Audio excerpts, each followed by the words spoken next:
Bismillahirrahmanirrahim. Alhamdulillahi Rabbil alamin. Wassalatu wassalamu ala rasulillah wa ala alihi wa ashabihi ajma'in. Wa ba'du. Assalamu alaikum wa rahmatullahi wa barakatuhu. Louange à Allah subhanahu wa ta'ala, le Seigneur des mondes.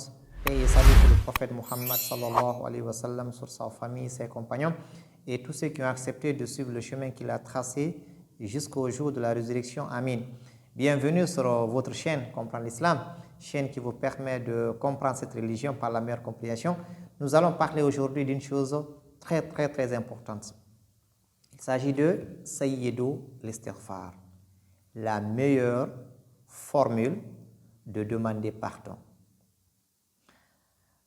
Nous allons prendre ce hadith rapporté par Shaddad ibn Aus qui dit: le messager d'Allah a dit: Sayyidul istighfar lil abd an yaqul Allahumma anta rabbi la ilaha illa ant khalaqtani wa ana abduk wa ana ala ahdika wa wa'dika mastata'at a'udhu bika min sharri ma sana'tu abu'u laka bi ni'matika alayya wa abu'u bi dhanbi faghfir li fa innahu la yaghfiru dhunuba illa ant.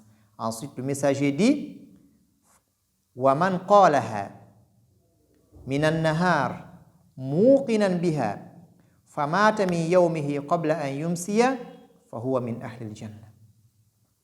Wa man qalaha min al-layl wa huwa muqinun biha famata qabla an yusbih fahuwa min ahli al-jannah. Rawahu al-Bukhari. Ce hadith qui est cité par Shaddad ibn Aus va nous dire ceci. Ce compagnon rapporte, il dit, le messager d'Allah sallallahu alayhi wa sallam a dit: la meilleure formule d'imploration de pardon consiste à ce que le serviteur dise: mon Dieu, Allahumma, mon Dieu, anta rabbi, tu es mon Seigneur.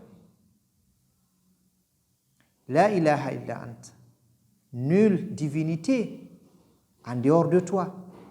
Toi seul as droit à l'adoration. Khalaqtani, tu m'as créé. Wa ana abduk, je suis ton serviteur. Wa ana ala ahdika wa wa'dika mastata'at. Et je demeurerai attaché à ton pacte et à ta promesse autant que je le pourrai. A'udhu bika min sharri ma sana'tu. Je te demande de me préserver des méfaits que j'ai commis. Abu'u laka bi ni'matika alayya. Je reconnais les bienfaits dont tu m'as gratifié. Wa abu'u bi dhanbi. Je reconnais mon péché. Faghfirli, alors pardonne-moi. Fa innahu la yaghfiru dhunuba illa ant. Car nul autre que toi ne pardonne les péchés. Le messager dit sallallahu alayhi wa sallam: celui qui fait cette invocation en étant convaincu, c'est la condition, muqinun biha, en étant convaincu dans la première journée, celui qui l'a fait dans la première journée, c'est-à-dire le matin, en étant convaincu, et meurt dans la même journée avant le soir, fera partie des gens du paradis. Allahu Akbar. Et celui qui fait cette invocation avec conviction, en étant convaincu du contenu de cette invocation, celui qui l'a fait la nuit et meurt avant l'arrivée du matin, fera partie des gens du paradis. Hadith rapporté par Bukhari. Donc, c'est un hadith authentique. Nous voyons l'importance de cette invocation. Mais cette invocation renferme une chose C'est-à-dire, cette parole du messager d'Allah renferme une chose très très importante qui est muqinan biha. Il faut être convaincu de ce que tu viens de dire. Et pour être convaincu, il faut d'abord connaître al-ilm. Il faut connaître le sens de ce que tu dis.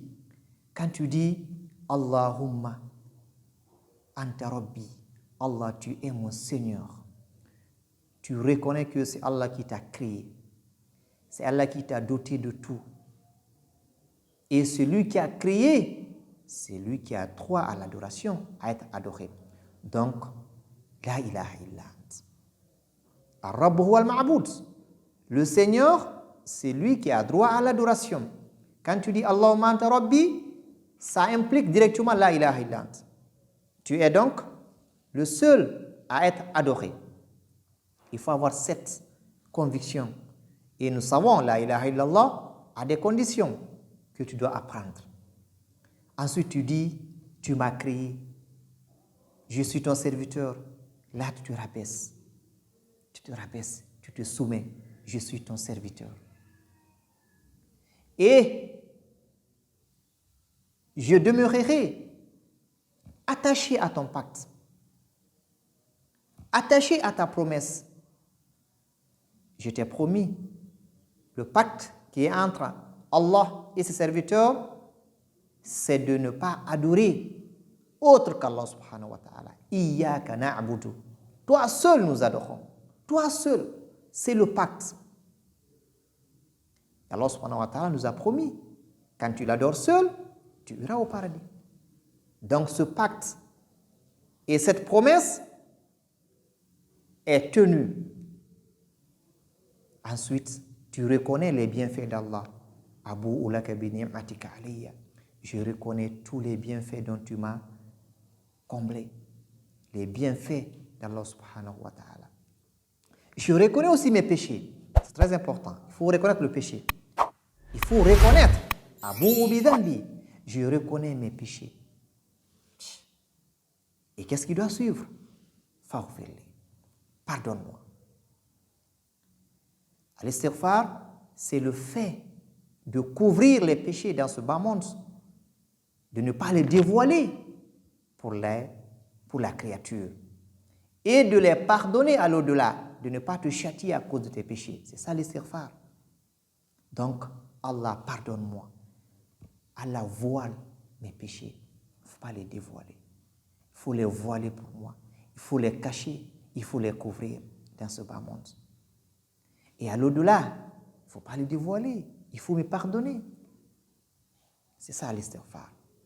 Alors pardonne-moi, car toi seul pardonne les péchés. C'est lui qui fait cette invocation le matin et meurt avant le soir. Le messager dit, il fera partie des gens du paradis. C'est lui qui fait cette invocation le soir, la nuit et meurt avant le matin. Il sera des gens du paradis, qu'Allah nous fasse de ces gens. Alors l'invocation est la suivante. Allahumma anta rabbi la ilaha illa ant khalaqtani wa ana abduk wa ana ala ahdika wa wa'dika mastata'at a'udhu bika min sharri ma sana'tu abu'u laka bi ni'matika alayya wa abu'u bi dhanbi faghfirli fa innahu la yaghfiru dhunuba illa ant. Qu'Allah accepte nos invocations, qu'Allah nous fasse tous des gens du paradis. Wassalamu alaikum wa rahmatullahi wa barakatuh.